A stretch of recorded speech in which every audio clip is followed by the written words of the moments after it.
Machakos, à 60 km de la capitale du Kenya, Nairobi. Ces jeunes enfants sont venus très nombreux pour se faire soigner.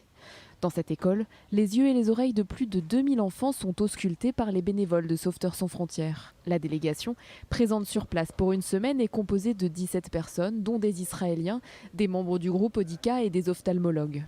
À la suite de cette opération, plusieurs centaines de paires de lunettes vont être préparées, puis transmises aux enfants par l'intermédiaire du gouverneur de la région. Une mission qui pourrait en appeler d'autres très prochainement.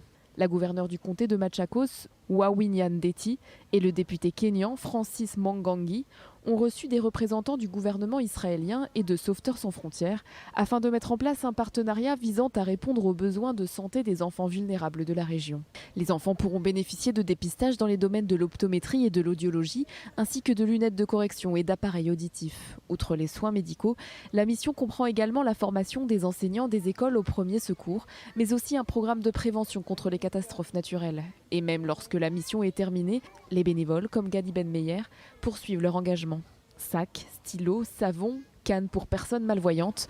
Venus avec beaucoup de matériel, ils ont décidé d'en faire profiter d'autres enfants.